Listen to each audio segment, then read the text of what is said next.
So, today we are going to start an interesting topic, that is acid, base, and salt. This acid is most integrated part of our life. हम अपनी life में सबसे ज़्यादा किसी चीज़ का use करते हैं तो वो है एसिड या फिर बेसिस, और उनसे बने हुए सॉल्ट। एसिड और बेस को मिलाने से जो बनता है उसको सॉल्ट कहते हैं। ऑलमोस्ट हर एक सब्सटेंस इन्हीं में से किसी एक से बनी होगी। ठीक है,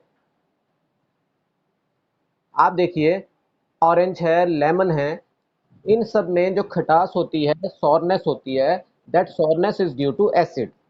सो we can say acids have sour test.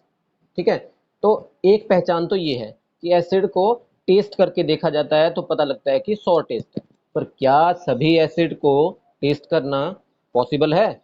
नहीं। हम जानते हैं कि कुछ एसिड तो बड़े अच्छे हैं जो हम लेते हैं, हमारी बॉडी के लिए रिक्वायर्ड हैं, जैसे कि ऑर्गेनिक एसिड जिनको कहते हैं, वो प्लांट्स या एनिमल्स में प्रोड्यूस होते हैं। तो जिन एसिड का सोर्स प्लांट्स या एनिमल हैं उनको तो हम टेस्ट कर सकते हैं, पर जो एसिड प्लांट या एनिमल में नहीं बनते, जैसे कि हाइड्रोक्लोरिक एसिड, सल्फ्यूरिक एसिड, बेटा उसको हम टेस्ट नहीं कर सकते। ऑर्गेनिक एसिड्स अगर हम इसकी बात करें तो हर एक सब्सटेंस में जो जो हमारे फ्रूट्स हैं या वेजिटेबल्स हैं, हर एक में एक पर्टिकुलर एसिड होता है। ठीक है, जैसे कि ये टोमेटो है या फिर ये कैस्पियन जिसको हम कहते हैं शिमला मिर्च, इन इन दोनों में ऑक्सालिक एसिड होता है। ऑक्सालिक एसिड का फॉर्मूला है C2, कार्बन के 2, हाइड्रोजन के 2 और ऑक्सीजन के 4, तो C2H2O4, इस तरह का एक फॉर्मूला बना। आप समझ सकते हैं कि ये जो मैंने अभी नाम बताया ना, C2H2O4, इसमें कुल मिला के कार्बन, हाइड्रोजन, ऑक्सीजन है। तो अगर इनको मिला के कोई एसिड बनता है तो वो ऑर्गेनिक होता है बेटा। वो आसानी से डाइजेस्ट हो जाएगा, उसको टेस्ट भी कर सकते हैं, वो नुकसान भी नहीं करेगा। ठीक है, तो हम कह सकते हैं कि ऑर्गेनिक एसिड्स में कार्बन कंपाउंड्स होते हैं, इसलिए वो वीक एसिड हैं, उनको हम आसानी से खा सकते हैं। पर दूसरी तरफ हम बात करें तो आप हाइड्रोक्लोरिक एसिड की बात करें, हाइड्रोक्लोरिक एसिड में HCl है। HCl का मतलब हाइड्रोजन और क्लोरीन, है ना? तो वो जो क्लोरीन है वो बड़ा हार्मफुल है। ठीक है, तो हाइड्रोजन और क्लोरीन को मिला के जो बना उसमें कार्बन कहीं नहीं है, तो स्ट्रॉन्ग एसिड माना जाएगा। ठीक है, इसके अलावा सल्फ्यूरिक एसिड H2SO4, उसमें भी कार्बन कहीं नहीं है, इसलिए वो भी हार्मफुल है। ठीक है जी, तो आप इस बात का ध्यान रखें कि जिन जिन में कार्बन होती है वो ऑर्गेनिक एसिड्स होते हैं और वो प्लांट्स या एनिमल से मिलते हैं। ये जो ब्रिंजल है बेटा, ब्रिंजल में कैल्कोजेनिक एसिड होता है। ठीक है, तो वो भी काफ़ी अच्छा होता है हमारी बॉडी के लिए। मीन्स कुछ एसिड्स को खाना तो ज़रूरी है, वो बहुत बढ़िया है हमारे लिए, पर कुछ हार्मफुल हैं। जो हार्मफुल एसिड है वो मिनरल एसिड है, जिनको मिनरल से तैयार किया जाता है। ये तो प्लांट्स में अपने आप तैयार होते हैं, है ना? अब प्लांट्स में कुछ और एसिड जो तैयार होते हैं, जैसे कि ये है, इसको भी ऑर्गेनिक एसिड कहेंगे। इसमें बनाना में कौन सा एसिड है, आप थोड़ा सा अगर पता ना हो तो नेट पे सर्च करके देखेंगे तो आपको पता लगेगा। यहाँ सिट्रिक एसिड होता है बेटा, इसमें भी सिट्रिक एसिड होता है, हल्की सी खटास इसमें भी होती है। अच्छा, दूसरा एप्पल की बात करें तो इसमें मैलिक एसिड होता है। ठीक है, बाकी सिट्रिक एसिड फ्रूट्स में ऑलमोस्ट होता ही है ना? पर कईयों में, जैसे इसमें सिट्रिक भी होता है एप्पल में और मैलिक एसिड भी होता है। तो चाहे कोई भी एसिड होगा बेटा, उसका एक पर्टिकुलर फॉर्मूला है। जैसे सिट्रिक एसिड का फॉर्मूला है C6H8O7, तो यहाँ भी हाइड्रोजन पे भी ध्यान दो, कार्बन तो है ही, तो ऑर्गेनिक एसिड है, साथ के साथ हाइड्रोजन हर एक एसिड में होगी, चाहे वो ऑर्गेनिक एसिड है चाहे वो इनऑर्गेनिक। ठीक है, हर एक एसिड में हाइड्रोजन कॉमन होती है, तो ये एक खास प्रॉपर्टी है एसिड की। ठीक है, कि उनसे हाइड्रोजन बन सकती है, हाइड्रोजन पॉजिटिव आयंस उसमें होते हैं। ठीक है जी, हम एसिड को टेस्ट करने के लिए क्या करें? ओके, एक तो इसका सॉ टेस्ट होता है, पर सभी को टेस्ट नहीं किया जा सकता है, तो हम क्या करेंगे, इंडिकेटर का यूज करेंगे। अब आप सोचेंगे इंडिकेटर एक नई टर्म है, ये क्या है? इंडिकेटर बेटा वैसे ही सॉल्यूशंस हैं, जैसे एसिड बेस होते हैं इसी तरह के सॉल्यूशन होते हैं। ये सॉल्यूशन नेचुरली भी बना सकते हैं और कुछ सिंथेटिक होते हैं जो केमिकल से बनाए जाते हैं, डाइज कलर्स वगैरह को मिला के बनाए जाते हैं। तो indicators, these are the substances or solutions which are used to find out whether we are having an acid or base। ठीक है, these indicators help to identify acids and base। ठीक है, तो जैसे कि लिटमस की बात करें, लिटमस एक नेचुरल इंडिकेटर है। ये नेचुरल इंडिकेटर कैसे बना, आपने सुना होगा लाइकन। लाइकन जो सिम्बायोटिक प्लांट होता है ना, इसके अंदर क्या क्या होता है, एल्गे और फंगस, है ना। तो ये एल्गे फंगस वाला जो, हाँ, ये जो इस तरह का एक कलेक्शन ऑफ प्लांट है, इसको हम निकालते हैं, इसका अर्क निकालते हैं, मीन्स इसको क्रश करके इसमें से जूस निकालते हैं। वो जो जूस निकलता है वही लिटमस सोल्यूशन होगा। ठीक है, और उसको कहते हैं लाइकन। ठीक है, और या फिर लिटमस सॉल्यूशन कह सकते हैं। उसका कलर पर्पल होता है। अब ये पर्पल कलर जो होता है ना बेटा लिटमस का, ये रेड हो जाता है एसिड्स में, जैसे यहाँ समझाया भी गया है। ये देखिए यहाँ पे जो ये वाला पार्ट है लिटमस पेपर का, वो रेड हो गया है क्योंकि यहाँ एसिड है इसके अंदर, ऑरेंज के अंदर एसिड है। तो हम कह सकते हैं कि acids turn litmus into red. ध्यान रखना, रेड मतलब खतरा है, तो एसिड एक खतरा है, तो जब भी एसिड के ऊपर लिटमस लगाएंगे तो रेड हो जाएगा। ठीक है, तो ये बात ध्यान रखना। तो ज़्यादा डेंजरस होते हैं एसिड, इसलिए लिटमस टर्न रेड। अच्छा, ये इसका इंडिकेशन है। उसके बाद H positive ion aqueous solution में, मींस पानी में H पॉजिटिव आयन एसिड से बनेंगे। आप यहाँ से जो नींबू या चलो ऑरेंज कुछ भी है उसके जूस की बूंदें अगर पानी में डालोगे तो एक एक्वस सॉल्यूशन बनेगा। और आप अगर पीते हैं तो ऑर्गेनिक एसिड को भी डिल्यूट करके ही पीना है, पानी में डालकर ही पीना है।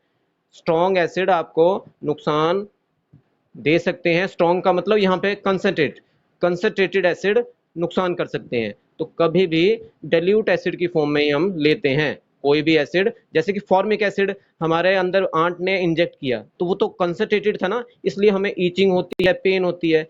तो चाहे वीक एसिड है उनको भी डिल्यूट करके ही हमारी बॉडी में हमें लेना चाहिए। जैसे कि यहाँ नीचे बताया देखो बेटा, कंसंट्रेटेड एसिड में अगर आप पानी ऐड कर दें, है ना, ये पानी की एडिशन की गई है। ये नीचे वाली लाइन ना देखें, अभी ये देखें, कंसंट्रेटेड एसिड प्लस वाटर, तो क्या हो जाता है, डिल्यूट एसिड बन जाता है। और अगर इस डिल्यूट एसिड में पानी की मात्रा बढ़ाते जाएं तो ये और डिल्यूट हो जाएगा, और अगर पानी की मात्रा कम कर दें तो ये कंसंट्रेट हो जाता है।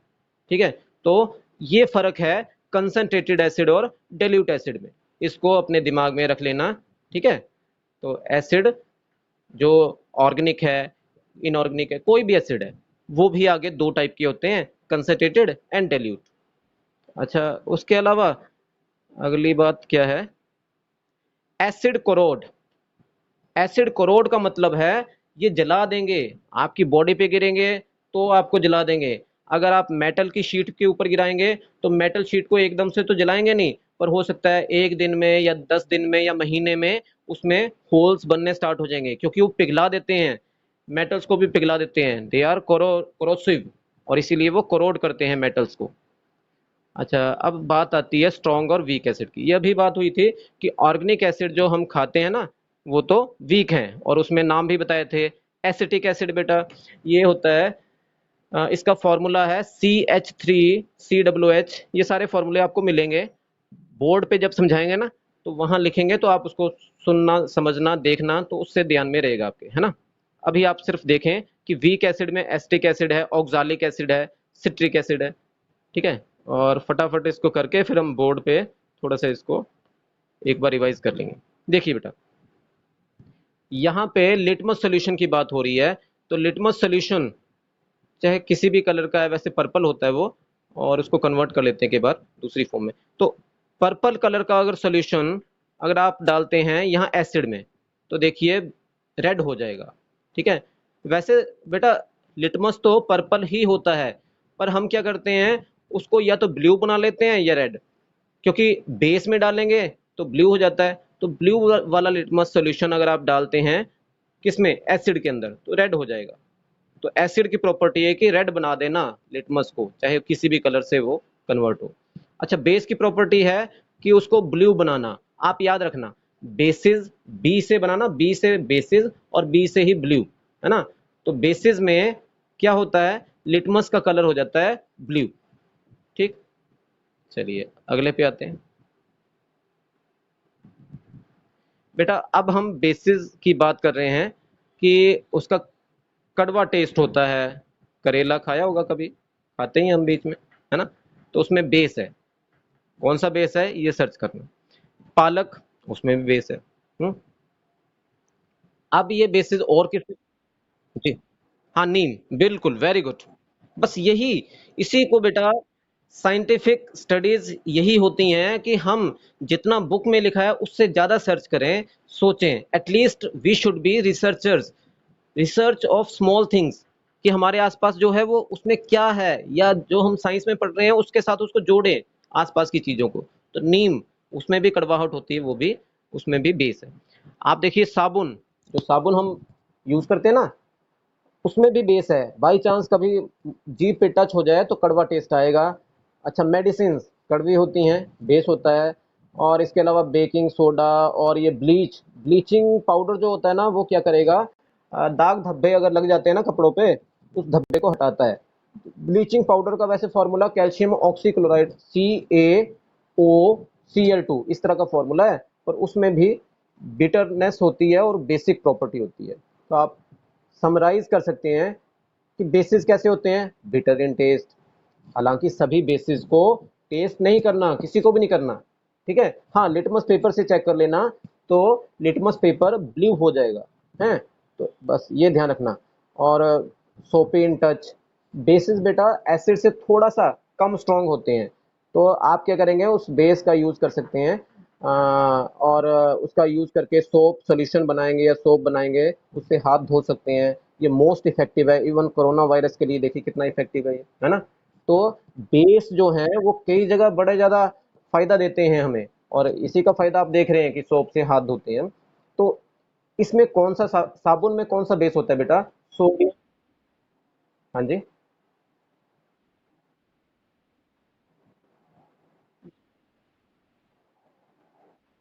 आप नाम बताएंगे अपना। हाँ बेटा।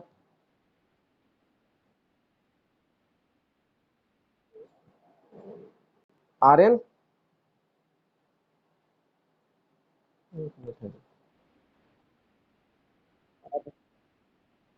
अच्छा अच्छा, अर्नब क्या कह रहे थे आप, दोबारा बताइए। हैं, आवाज कट रही थी, आपने क्या कहा था। हाँ हाँ, हाँ बोलिए क्या कह रहे थे आप। नहीं तो फिर आप बोलना क्या चाह रहे थे। अरे भाई आवाज नहीं आ रही है, तब भी आपने कुछ बोला तो सही, वो बताइए क्या बोल रहे हो आप। हैं,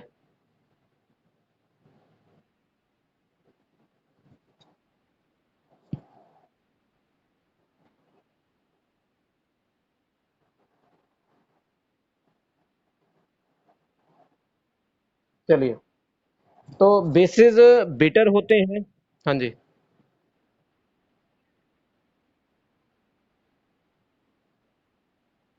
बेटा दोनों को ही टेस्ट करती है, पर हम ये देखते हैं कि अगर एसिड में डालते हैं ना तो उसके कलर में चेंज नहीं आएगा। तो हालांकि एसिड में कंफर्म नहीं होगा कि वो एसिड है या न्यूट्रल सॉल्यूशन है। हाँ, बेस में कंफर्म हो जाएगा। आप ये मान के चलें, एक एक्सपेरिमेंट भी करके देख सकते हैं। आप टर्मरिक लेना, और टर्मरिक सोल्यूशन बनाकर, पानी में डालकर ना सोल्यूशन बनाकर, फिर उसमें बेस मीन्स साबुन, साबुन की कुछ बूंदें गिराना या साबुन गिरा देना, तो आप देखना कि उसके कलर में क्या चेंज आएगा, रेड हो जाएगा बेटा।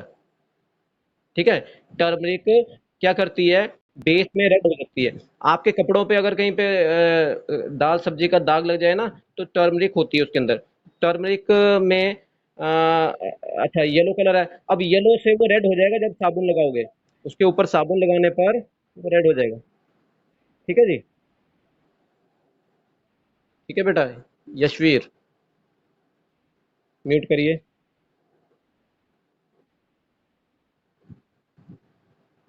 चलिए, अच्छा उसके बाद ये सब चीजें हैं जिसमें बेसिस हैं। नेक्स्ट इज, देखिए बेसिस को टेस्ट किया गया, बिटर टेस्ट है, और लिटमस पेपर क्या हो जाएगा, it will be blue, it turn blue. उसके बाद जैसे मैंने बताया था कि एसिड में H पॉजिटिव आयन आते हैं, तो उसी तरह से बेसिस में कौन से आयन बनते हैं, OH हैं। एसिड से हाइड्रोजन बनती है, H पॉजिटिव बनता है, और बेस से OH जिसमें O ऑक्सीजन है और हाइड्रोजन H है, ठीक है। ऑक्सीजन हाइड्रोजन को मिलाकर जो आयन बना वो OH आयन है, तो बेसिस में ये निकलते हैं। बेटा वैसे बेसिस की थ्योरी और भी है, ये हम जो अभी पढ़ रहे हैं ये अर्हीनियस थ्योरी है। अर्हेनियस एक साइंटिस्ट थे। बेटा म्यूट करें प्लीज, म्यूट करें। फिर मुझे पूरी तरह से म्यूट करना पड़ेगा, फिर आप बोल नहीं पाएंगे।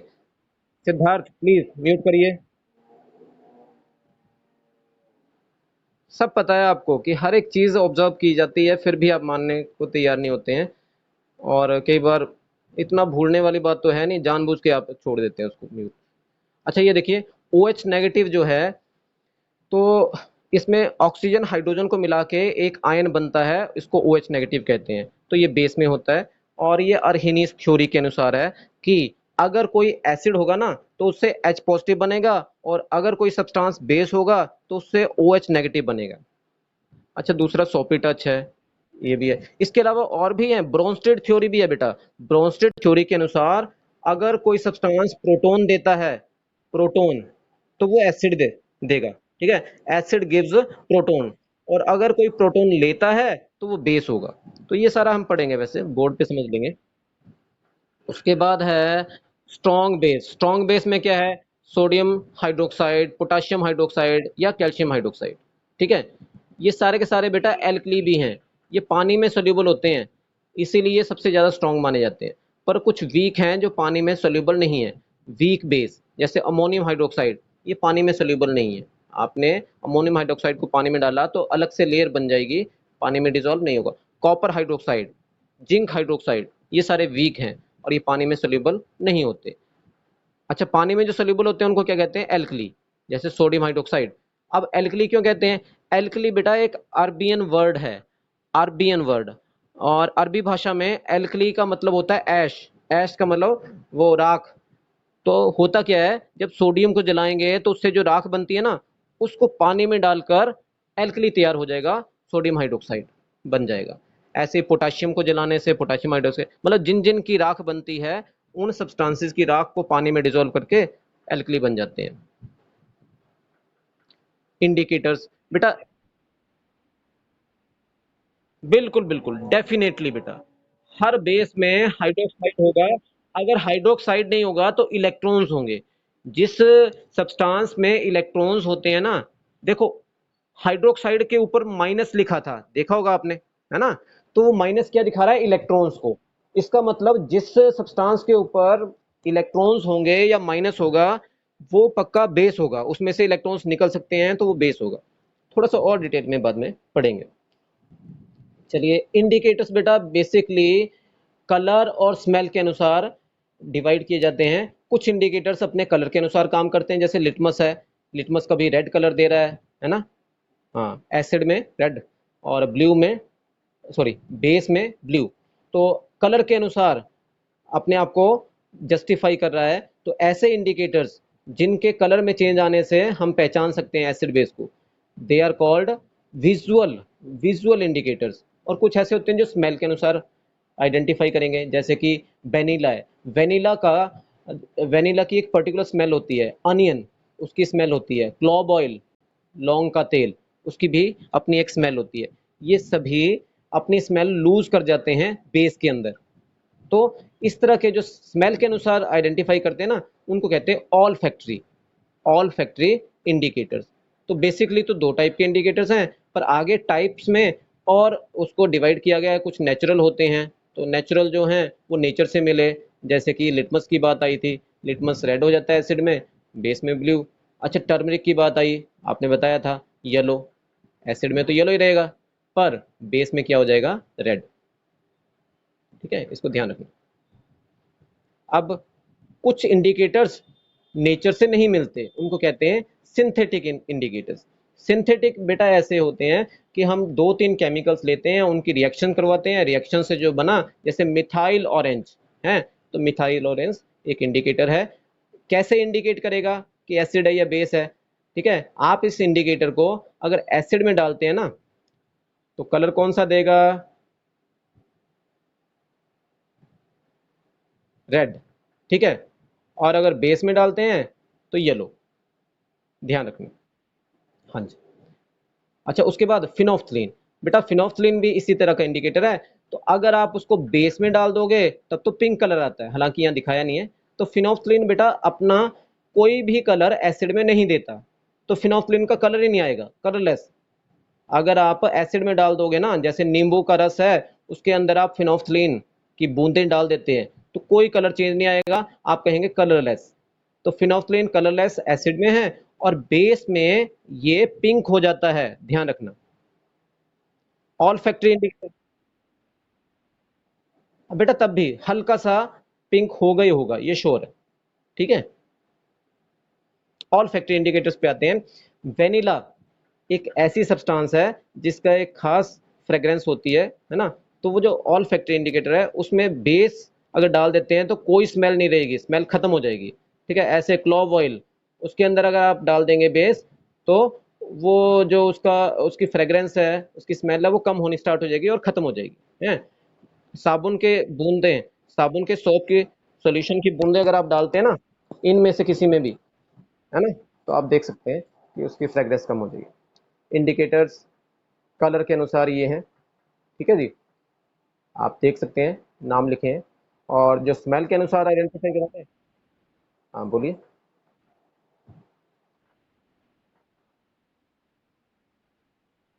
क्या चीज़? हाँ, क्लोव ऑयल। क्लोव ऑयल बेटा तब उसमें जैसी फ्रेग्रेंस है वैसी रहेगी। अगर क्लोव ऑयल को आप एसिड में डाल देते हैं ना तो उसकी खुशबू बनी रहेगी, पर अगर बेस में डालें तो खुशबू खत्म हो जाएगी। जी। बेटा फिनॉल्फ्थलीन जो है ना, वो फिनॉल के कंपाउंड होते हैं जिसमें अल्कोहल वगैरह होता है। एक्चुअली क्या है, ये सारे के सारे दवाइयां हैं एक तरह से, जैसे मेडिसिन बनाते हैं ना, तो उस तरह से मेडिसिन लैब में तैयार की जाती हैं रिएक्शंस के द्वारा। तो अब दो तीन सब्सटेंसेज या दो तीन लिक्विड्स को मिलाकर फिनॉल्फ्थलीन बन जाएगा। ठीक है, फिनॉल फथालीन ऐसा है इसका नाम। ठीक है जी। अच्छा, अब हम केमिकल प्रॉपर्टीज देखते हैं। बेटा यहाँ पे तो बड़ी कॉमन सी प्रॉपर्टी मैंने लिखी हैं या शो की हैं आपके सामने। तो ये जो प्रॉपर्टीज है ना, ये बड़े आराम से आपके दिमाग के स्क्रीन पे आ जानी चाहिए, क्योंकि यहाँ पे बड़े शॉर्ट वे में लिखा गया है। इसी को बोर्ड पे करेंगे, इससे जुड़ी हुई और प्रॉपर्टी भी होती है, क्योंकि मैंने तो सिर्फ एक एसिड लिया है अभी यहाँ पे, और एसिड भी हो सकता है। यहाँ पे हाइड्रोक्लोरिक एसिड की हेल्प से मैं समझाना चाह रहा हूँ। चलिए देखते हैं। हमारा फोकस रहेगा एसिड एंड बेसिस, इनकी केमिकल प्रॉपर्टीज। हम केमिकली एसिड को किस किस के साथ रिएक्ट कर सकते हैं, पहले ये सोचते हैं। बेटा आप एसिड को मेटल पे डाल सकते हैं, मेटल कार्बोनेट्स पे डाल सकते हैं, ठीक है, या नॉन मेटल ऑक्साइड्स, इन सब से रिएक्शन करवाएंगे हैं। बेकिंग सोडा से रिएक्शन करवाएंगे, या एल्यूमिनियम फॉइल के ऊपर एसिड गिराएंगे। तो ये बारी बारी से हम इनकी रिएक्शंस देखेंगे कि रिएक्शन के बाद क्या बनेगा। तो हमने क्या किया, रिएक्शन ऑफ एसिड देखी पहले, एसिड प्लस मेटल किया। ठीक है, एसिड प्लस मेटल, जैसे मैंने अभी कहा एल्यूमिनियम फॉइल ले लें या जिंक ले लेते हैं आयरन भी ले सकते हैं। तो आयरन मेटल है प्लस एसिड, आफ्टर रिएक्शन क्या होगा, वो डिसॉल्व होनी स्टार्ट हो जाएगी। मेटल मेटल नहीं रहेगी, आयरन है तो आयरन का एक पाउडर सा बनना स्टार्ट हो जाएगा, मीन्स ऊपर के आयरन के ऊपर एक पाउडर बनेगा जिसको सॉल्ट बोलेंगे। तो आप समझें कि एसिड से सॉल्ट बनते हैं, प्लस हाइड्रोजन गैस की बबल्स पक्का निकलेंगी। कहीं भी मेटल सरफेस के ऊपर कोई एसिड गिराएं तो उससे हाइड्रोजन बबल्स बनती ही बनती हैं, ये डेड श्योर है। कोई भी रिएक्शन करवा के देख लेना। पर एक बात ध्यान रखें कि जो मेटल है ना, वो ज़्यादा रिएक्टिव होनी चाहिए। कॉपर या सिल्वर वगैरह लेंगे ना आप, तो ये रिएक्शन पॉसिबल नहीं है। हाँ, मोस्ट रिएक्टिव जो सब्सटेंस है सोडियम। हाँ जी, हाँ जी, बोलिए। बोलिए बेटा, आवाज़ नहीं आ रही है, बोलिए।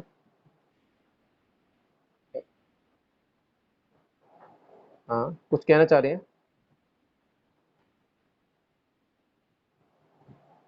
हम्म।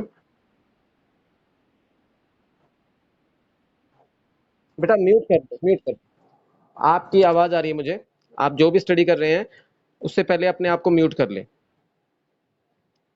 हाँ जी। शायद आप कुछ कहना चाह रहे थे, मैंने नाम तो देखा नहीं। चलिए आगे चलते हैं। आपकी आवाज कट रही है इसलिए मेरे तक पहुंची नहीं। Acid plus metal. हाँ जी बोलिए। हाँ बेटा बोलें।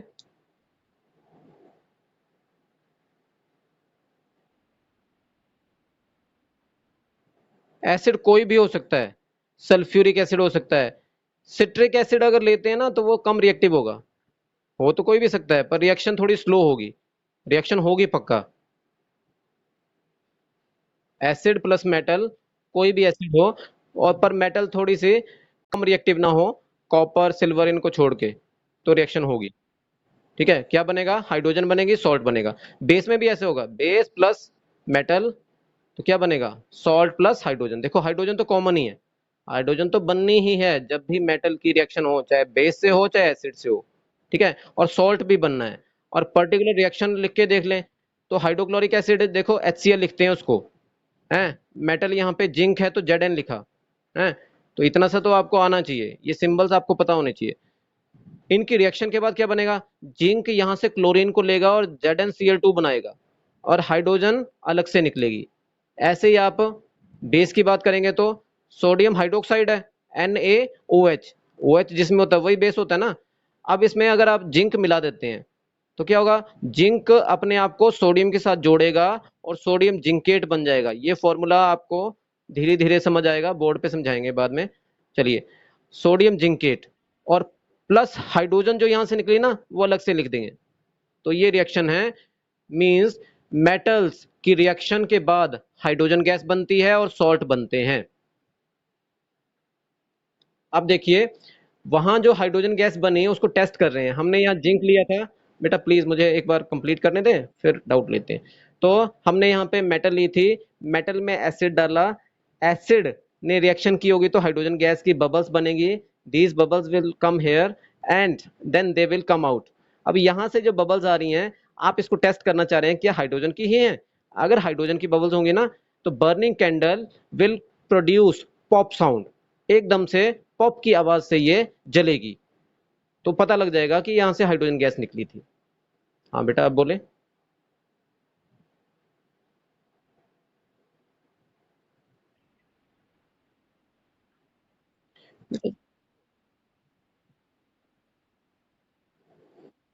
बेटा बेटा आपके ना, हाँ ये साउंड कटने की प्रॉब्लम आपकी तरफ से भी है। शायद मेरी आवाज आ रही है नहीं आ रही है तो आप जानते हैं, पर आपकी आवाज पूरी तरह से कट रही है, मैं समझ नहीं पा रहा। आप ऐसे करिए, कमेंट बॉक्स जो है हमारे, ये चैटिंग वाला होता है ना, उस पे लिख के भेज दें या व्हाट्सएप कर लेना, बाद में डिस्कस कर लेना मेरे से। अच्छा, ठीक है जी। चलिए, अब देखिए बेटा, एसिड की रिएक्शन हम करवाएंगे मेटल कार्बोनेट्स के साथ। क्या करना? सिंपल बेकिंग सोडा ले सकते हैं या एक वॉशिंग सोडा होता है। तो वॉशिंग सोडा जो होता है वो कार्बोनेट है, और जो बेकिंग सोडा है वो हाइड्रोजन कार्बोनेट या बाइकार्बोनेट है ना। तो आपने उनमें से कुछ भी लिया, कार्बोनेट वाला कोई भी सब्सटेंस लिया, उसमें एसिड डाल दिया। तो एसिड डालने पर आप देखेंगे कार्बोनेट में से CO2 बन सकती है। देखिए कार्बोनेट जहां भी होते हैं वहां CO3 होता है, CO3 से CO2 बननी है।